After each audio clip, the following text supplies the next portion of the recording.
So this is a list of everything I do. I'm a solopreneur. I work entirely by myself. I do not have any staff. I used to run a consultancy, and I had 11 employees. Nowadays, I am kind of working to never do that again. So I'm going to be talking about Planscope, which is my first business or my first product business today. But I also have written 2 books. I have a membership site, I have a workshop, I have a podcast, and I have a newsletter.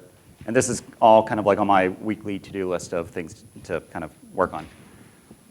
But why I do all of this is for these 3 people up on the wall, and I guess we're all showing kid pictures. I don't have 5 like Jesse, but working at it, I guess. So this is why I do what I do, and this is my arch nemesis. This is my home office, and I try to do whatever I can to spend as little time up here as possible. I grew up on computers. I spent high school and college playing around with computers. I love computers, but everything that I'm doing in my business is optimizing toward that. So a lot of what I'm going to be talking about today is ways that I've put into place automation that allows me to focus more on this and less on this. So why do we all come out to the desert every year for MicroConf? We all come out here because we want to grow. We want our businesses to grow. We want to. It's strange because you leave more, like almost every talk, I just want to run out to the hallway and just kind of like, sit on the ground and just plug in my laptop and just hack on stuff, right? Because I get inspired to change and to do things and to implement new stuff. But on top of that, I just walk away. I mean, one thing I love about this conference is everything is so actionable. Everything is so like do this and get this result. So with that being said, that is what I'm going to focus on in this talk. So who's been here or knows what this is? Don't be ashamed. Okay, so this is World of Warcraft, which consumed much of my early marriage because I realized that being poor newlyweds, it was actually pretty cheap to just pay $30 a month for 2 accounts versus going out for movies and having dates and everything like that. So asked my wife, we lived off of ramen and World of Warcraft for a while. But one of the really interesting parts about this game, and really any role-playing game, is the idea is you want to level up. You want to get to that next level. And to get to that next level, you gain experience points. And experience points can be gained in a few different ways. You can kill stuff or do quests or whatever. But you start to realize eventually that there are better ways of getting experience than other ways. And this is like business. I mean, there's so much overlap between like slaying level 1 boars and getting to that next revenue goal or getting to 5 figures a month versus 4 figures a month of recurring revenue. And what I realized is, we're all here in this desert, in Vegas yearly, because we want to walk away with ways that we can build a better business so that we can get to whatever goals matter to us. What matters to me, as I mentioned, are my family, but for you, it could be really whatever matters to you. So I'm going to be focusing, like I said, on Planscope, which is my SaaS business. It's a to-do list, if you really think about it. But it's business to business. I'm focusing on consultants. So freelancers who are really consumers, but they're wearing their business owner hat. So they're an individual, but it's funny, like as a former freelancer or consultant, I would drop hundreds of dollars on training or software that helps my business, and then I would go into the app store that night for my phone and reluctantly buy that 99-cent app, right? So it's a weird dichotomy. So Planscope is my main my main product business, and it's been around. I launched it 2 years ago, 2.5 years ago. It's doing pretty well, but the surprising part that people ask me. So a lot of people write in, either through support tickets or just. My initial email is, hey, I'm the founder, reply, tell me why you signed up, and so on. And I get a lot of people asking, so how big is your team? And my common response is, well, it's about 0.25 on a good week, because I really only spend maybe 3 or 4 hours a week maximum on Planscope. I don't spend a lot of time. My goal is not to do an 80-hour-a-week startup. If I did do that, I probably would be much bigger than it is now, but again, there are more important things in life that I'm optimizing for. So what we're going to do is we're going to talk, and my wife hasn't seen what pictures I use, so this is all new to her. We're going to talk about 6 things that you can do to spend more time with in my case, these people, asterisk, I hope these aren't the 3 people you want to have as your goals, but if so, we should talk. But, whatever is important to you. So was it Samuel, I think, who had a chart that was almost identical to this yesterday, right? Yeah. So this is the kind of the all-important SaaS sales funnel. You have visitors, percentage of them, usually a much smaller percentage of them become trials, percentage of them activate, and a percentage of them paid or pay. And then you have the secondary funnel, which is, okay, now that somebody's paid, how long until they churn out? So, a churn rate is basically what percentage of your paying customers are you going to lose every week or every month, rather. So these are the 2 kind of charts that we're going to focus on. And what I've done is I've kind of picked out different phases or transition phases. So trial to pay, or trial to activated, or visitor to trial, or activation to paid. And over the last year, I've really looked at each of these, and I realized, these are tweakable. They're like knobs. If you tweak one, it influences everything that comes after that. So if you can get more visitors converting to trial, you get more paid customers, you get more activated trials, and and so on. And likewise with churn, if I can decrease that drop rate, I make more money. So let's dive right into that. So we're going to now identify and tweak different points of optimization on these 2 charts. So the first is reacquiring drive-by. So I got the term drive-by from Rob and Drip. I think it's a great way of kind of representing the idea of somebody who comes to your site, doesn't leave anything behind, and just bounces. So I'm going to talk about retargeting. So does anyone here currently retarget? Good success? Yeah, okay. Everyone knows what retargeting is, for the most part? Should I? Okay. I'll just, in case you're the 1% that doesn't know, the idea being, have you ever been to like a random gardening website and you see like a SendGrid ad? Like no marketer, the SendGrid CMO did not say, you know what, it would be great if we advertised on, homegardening.com or whatever. Like retargeting is basically you see ads of sites you visited. So I extensively use retargeting across Planscope and all of my businesses. And what typically happens is you Google a site or you get to a site and then you get tagged, and then that site will just start promoting their marketing site to you everywhere you go. I get really angry whenever I go to Facebook and I see an ad for a service I signed into a few hours ago, because they're literally burning money on marketing me. I'm a customer. Anyway, that is an aside. The 2 kind of ways I look at retargeting are information versus product. So when people find Planscope or people find anything on Planscope.io, there's 2 paths that they've come through. There's the first path, which is, hey, they're Googling, how do I raise my rates? How do I get clients? How do I do whatever? And they hit one of my blog posts. So I do a lot of content marketing, like Ruben does on BidSketch, and a lot of us, I think, do on our product blogs. The idea being, not everyone is looking for software, but they're looking for things that kind of correlate with something. If you're a freelancer, you're looking for how to get clients, how to charge more, how to get whatever, which is a good overlap for selling software to freelancers. So the first kind of acquisition channel, I guess, is people hitting my blog and getting tagged and so on, and they bounce and go back to Google and maybe read the next article.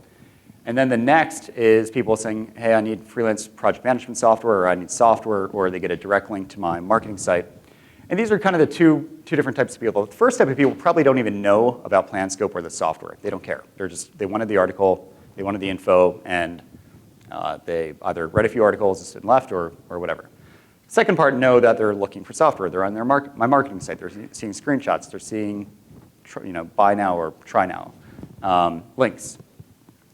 And what I've really come to determine is having one-size-fits-all retargeting is a really bad idea. And what I mean by that is when somebody's on Facebook, like if you're on Facebook, you're looking at wedding pictures, you're looking at like BuzzFeed articles or whatever, like that's what you're looking at, you're probably not in a purchasing mood. You're not in the mood to buy software or try software or whatever else. And what I've started to realize is if I can push people who have only seen my blog or are looking at or have been tagged by me and are on Facebook to something like an email course, which has very little friction. Give me your email address, and over the next week, I will teach you everything you need to know about how to make more money as a consultant. That is something that has a very high conversion rate because people are, that's not distracting them from looking at BuzzFeed articles. So I get a lot of opt-in. I get about a 30–40% conversion rate from Facebook to my email course, which again has a very high, and that's pretty much like what Drip is all about. The idea being not everyone is ready or in the mindset to buy software. So if you can at least build a relationship with them over time and explain to them the why, like why should they care about transparency when it comes to their clients or communication or whatever else, and then the how, which is your product, can kind of come in at the end. So I've been doing that extensively with Facebook ads and also people who have only hit my blog but never saw my marketing site. Conversely, if they've seen my marketing site and they're they're being shown ads on the display network, which is websites, right, like banner ads, not Facebook. These are people I am driving back to my marketing site because they're much more. I've done a lot of experimentation around this, and what I found is Facebook is really, really bad, for me at least, at getting people to try my software, but the display network is a lot better.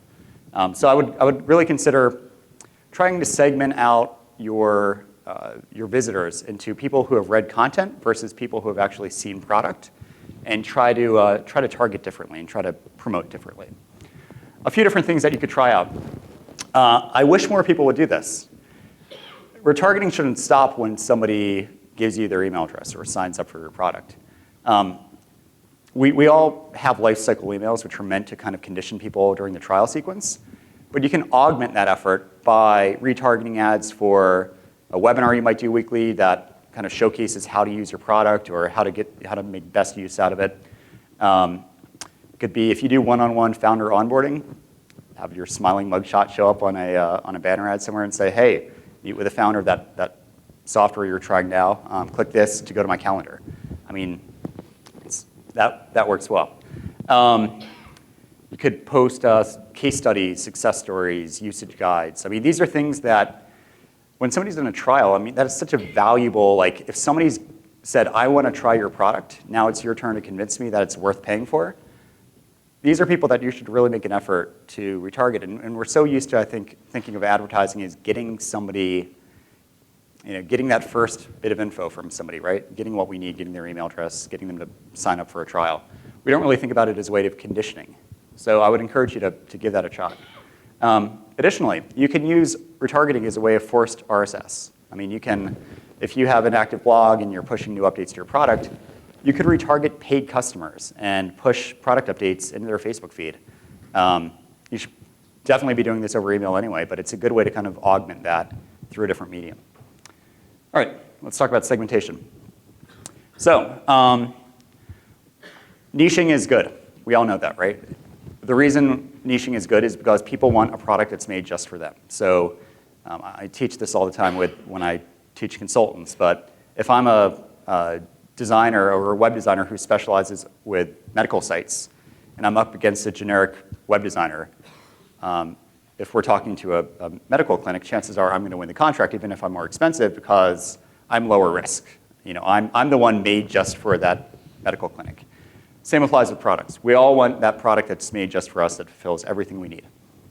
So one of the things I do is early on in the sign-up flow, I figure out, are you a team or are you solo? Do you mainly do design or do you do development? And how do you bill? What's your rate and how do you bill? Daily, weekly, hourly, fixed? And that influences literally everything that follows afterwards. So lifecycle emails are going to, if you say you're a development consultancy, and you bill $10,000 a week, you're not going to get stories about my freelancing days. You're going to get stories about when I ran a consultancy. And I'm going to say it as a consultancy. If you chose agency, I would say agency. The onboarding, you're going to get a sample project with development-y tasks. And the budget that's plugged in is going to be set to $10,000 a week.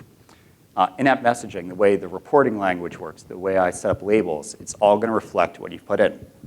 And again, the goal is to make that product for one. Further ways that you could try to individualize your product. This is a big one. If you're listed in a third-party integration marketplace, say Basecamp.com, you integrate with Basecamp and they have you in their little integrations database, if you see Basecamp.com as a refer, cookie that person, and then when they go to sign up, the first thing you should do is, hey, let's get you set up connecting to your Basecamp account. I mean, it's such a no-brainer, and it's just one of those things where like they don't need to think. Like people don't want to think; they just want to be like, oh wow, like okay, I clicked over from Basecamp, and you're already asking me to integrate with Basecamp. This is great.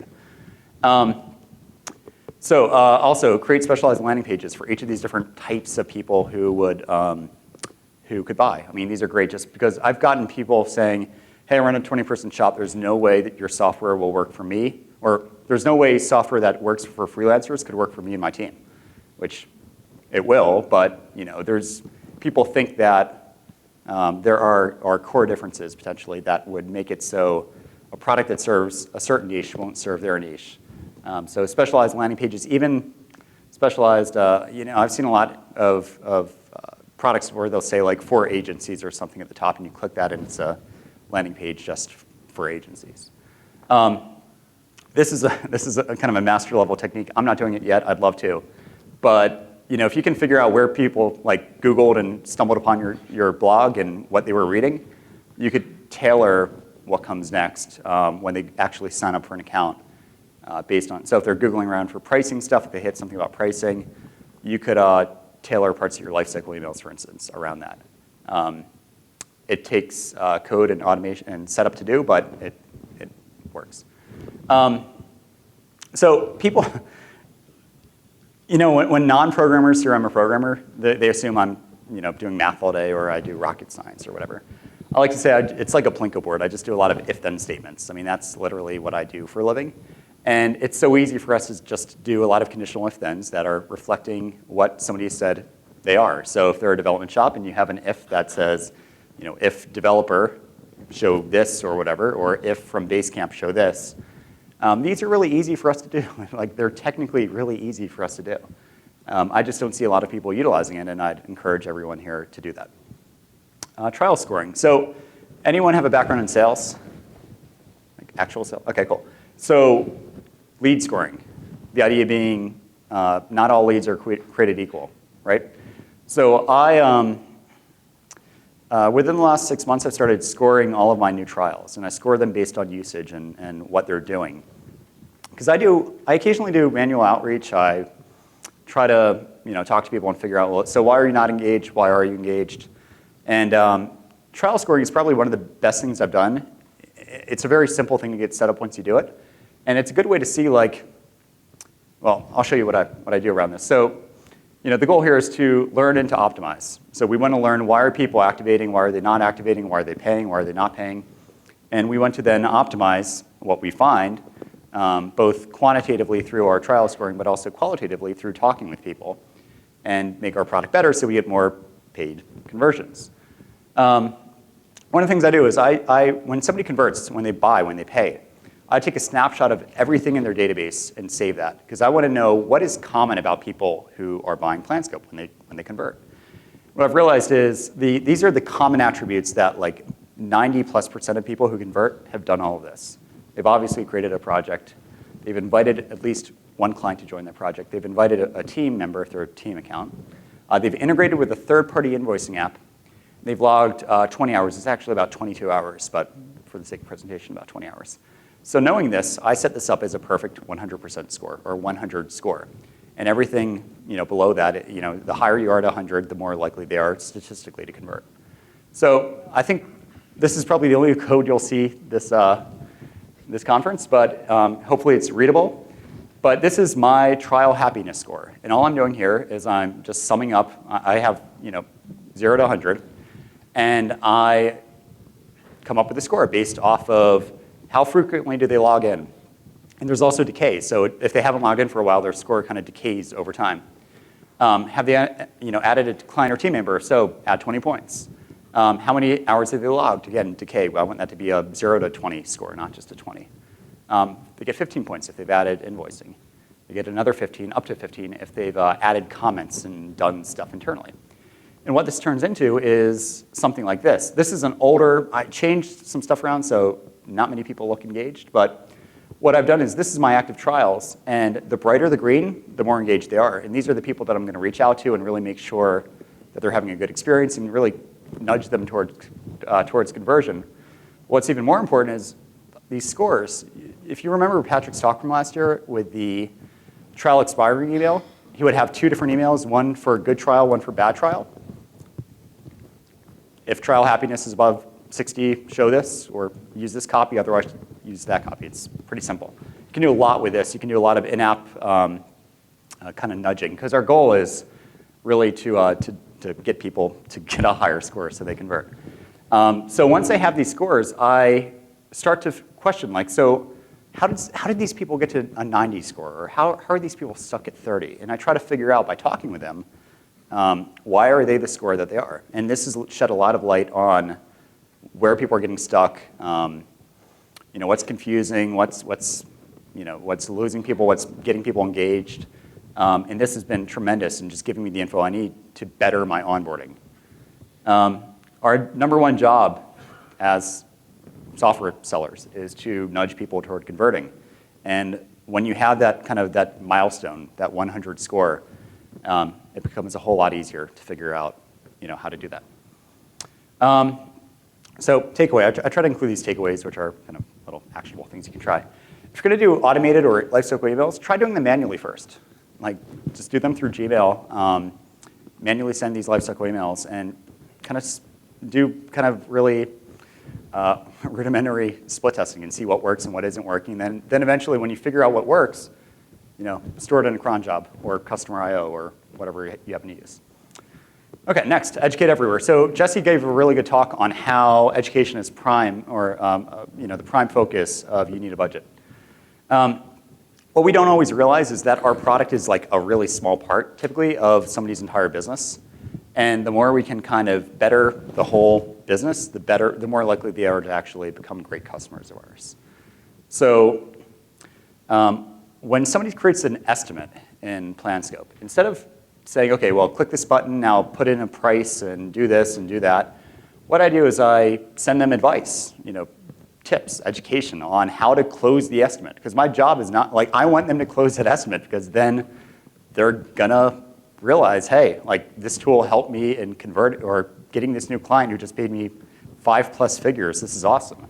So the email I use, it's hard to see, but when I send out the slides, you can probably read that a little better, is when somebody creates their first estimate, I send out this thing that says, hey, you just created your first estimate. My goal with this email is to help you raise the likelihood that your client will accept it 2 to 3 times. It's not about software. It includes software. The overarching theme is this is software that's helping you close this estimate. But my goal here is to say, hey, I've consulted for years. Let me tell you what I've seen that works so you can close this estimate. And I have an internal dashboard that when somebody actually closes an estimate, it puts a little to-do on my dashboard that says, hey, reach out to this person and say, congrats on closing that estimate. And I send that manually through Gmail. It's not an automated email. And that's the perfect way of saying, the reply to that email instantly becomes testimonial fodder. If I can say, hey, congrats, I just saw you closed your first estimate. Any advice you can give me on how it could have been more painless?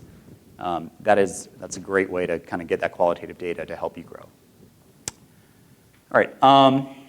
And like I said, yeah, celebrate your customer successes when they close estimates. When they do key actions that are the reason that they signed up for your project or your product, celebrate that with them. Okay, so big takeaway. Try to reflect on your product. What are the key actions? What are the things that get done in it? Not the creating database records, but what are the actions? What are the goals that people actually sign up for your product or product to do? And bake those kind of celebration metrics or whatever around that. Okay, do an exit interview. So this is the one thing that I want to recommend if you haven't done this. I expect everyone who hasn't done this to go up to their room after this talk and spend 20 minutes of coding to get this done.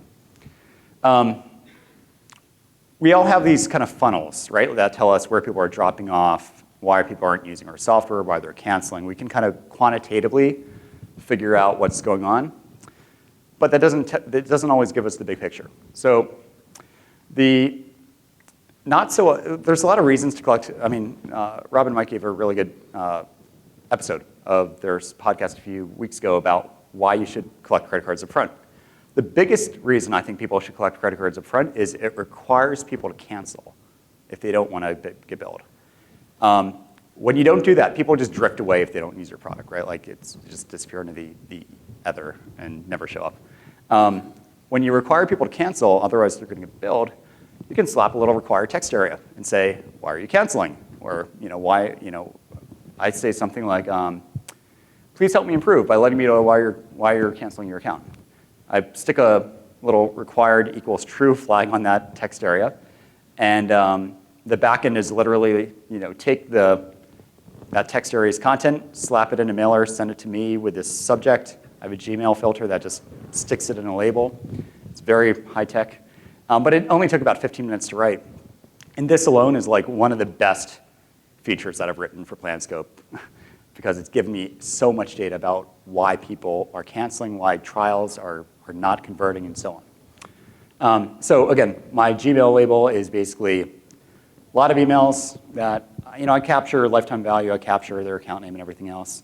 But I keep this all in Gmail, and occasionally I just go through and I normalize it into a spreadsheet.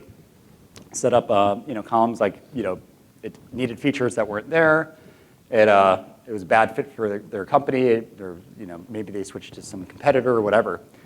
And having this kind of just plain text data seems like a non-scalable whatever thingy, but it's just I'm looking for trends. I'm looking for, is there some feature that is missing, or is there some environmental factor that's just keeping a lot of people will say, well, I ran out of work.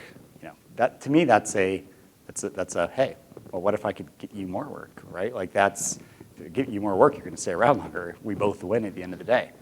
So I categorize every cancellation into 2 columns. The first being a product reason. It could be something like it doesn't do X. It's too confusing to get set up. It's too expensive. It kept breaking. My clients wouldn't use it. My team wouldn't use it. These are kind of product-related things. And then there's environmental. I got a cancellation. I got a job at GitHub. Okay, great. Or they stopped consulting. And then there's a few that I kind of put an asterisk next to it because it's not exactly really a valid cancellation reason. It's, I wasn't using it. Well, that's great. That means I can follow up and say, so let's talk. Why weren't you using it? What can I do to make it so future people, or if you come back, that you actually use the product? I ran out of client work. I went out of business. These are great great reasons also to have that kind of unified audience where you can sell educational content.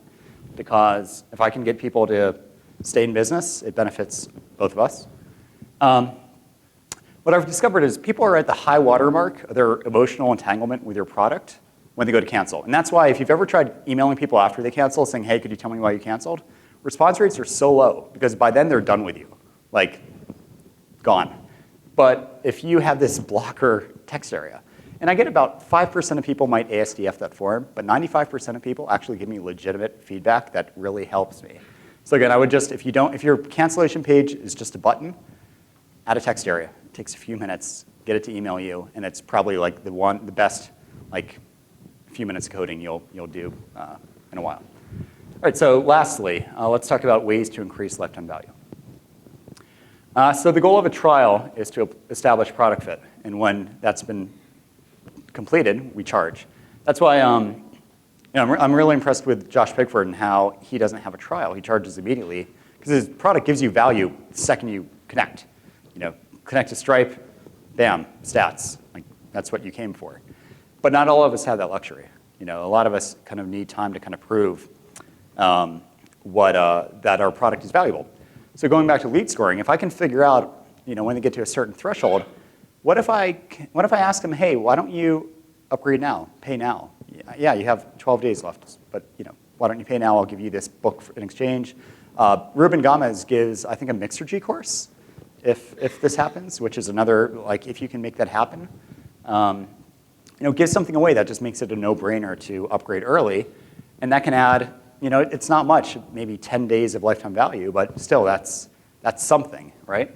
So I've added, for a few minutes, or a few hours rather, of coding, it's not much, but I've added about $3,200 in added lifetime value by adding, subtracting about 10 or 11 days from a number of, about, I think, 100 and something people's trials. And it's money. Another thing, I was talking to, I was up in Philadelphia at a little summit where Natalie and Chris of Wildbit were there, and they were talking about something that they do where they figure out like when a given plan is typically churns, like average, and a month or two before that, they'll send, hey, I want to give you this free coupon, or this lifetime coupon that is automatically going to be applied to your account, and it'll give you 20% off for life. It's kind of like, I think it's a little morally dubious if I don't know, it's just a way to say like, people are less likely to potentially cancel if they know that they have this coupon that they might never get again. Because a lot of, like with my project, people cancel when they don't have work. But I'm always trying to, like, I'm building in things that make your account more valuable with age, stats that really just can't be exported and imported. So, come up with ways that make their account more valuable and make it less likely that they're going to just kind of like ditch it when they don't need it and then come back later, and so on. Okay, so just to kind of classify all of these 6 different techniques I've covered, they each correlate with one of these transitionary phases. So, reacquiring traffic, the goal there is to increase the visitor to trial conversion rates. Although it could also be for trial to paid conversion rates based on some of the stuff we talked about. Segmenting, increasing trial to activation. I can't read. Score to learn and optimize. That's to increase the number of paid customers I get, right? So that all helps increasing paid customers. Same with enriching the whole customer through education. Discovering why people cancel helps me reduce churn, and also helps me convert more people to paid. And likewise, increasing LTV decreases churn. What this has done for Planscope has been, it's not a huge boost, it doesn't look like a big boost, but about a 1% boost to visitor trial. It's not a thing to write home about. But the trial to activation stats have gone up by 15%, 7% lift in activation to paid. And what this has meant is a 33% lift in paid accounts. So because it all stacks together, right? So these are things, like cumulatively, these are things that I've just played with over the last year. And again, I'm only putting in a few hours. This is a part-time project for me. And to be able to add a third new paid accounts just through things like this that I'm constantly experimenting with has been pretty motivational for my business. So to go back to our World of Warcraft metaphor, look for repeatable quests that can get you to that next level faster. Look for the easy kills, the quests that just give you great loot and great XP, and rinse and repeat. So you can get all the slides at bit.ly/microconf-bd. I'm Brennan Dunn on Twitter, and brennan@planscope.io. Thank you. So do you ever have people with privacy issues where you use email them and say, hey, yeah, I just saw you got your first estimate, and they're like, yeah, I mean, I don't say like, congrats on making 50 grand. Like I don't say that. I think it's just expected that. I don't know. No one's ever complained. I think that probably wouldn't be true if I was saying, congrats on getting Bob to sign off on like a $50,000 project. That would be a little spooky, but yeah. I do the same thing in both Hittail and Drip when they get a first conversion or a first whatever, and do you send it again, manually? It's generalized. What's that? Do you send it manually or is it automated? It's automated, okay. And there's no details, and no one's ever. I mean, I've probably sent thousands of these, and no one's ever had an issue. Thanks for a great talk, Brennan. When I first signed up for Planscope a few months ago, I got immediately personalized email from you, which was not an autoresponder, obviously. So I just wonder how often you do that, and I'm constantly pausing autoresponders, and just like that. Those are days or weeks where I spend a little more time on Planscope, but I'll send it out manually. I don't use it like on a regular basis, but whenever I decide to cancel, I just remember that, and I remember your own value-based approach. So that keeps me from canceling, and just come back like in a few months and use it again. So that's good to know. Thank you very much. Not a problem. Thanks. Hi, Brandon. Awesome talk. Regarding your customer happiness scores that you create based off the actions, I saw those were weighted. Do you weight those based off of the probability that any given one is going to result in them converting ultimately, or?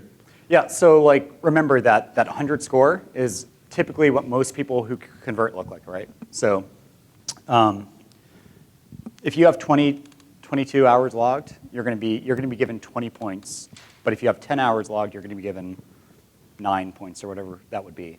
So it's weighted in that sense. It's scalar because it's just multiplying. But some of them are flat. Like if you've integrated, you get 15 points. So what's cool is people decay over time. So if somebody doesn't log in for a few days, their score will just go down a little. Trial and error.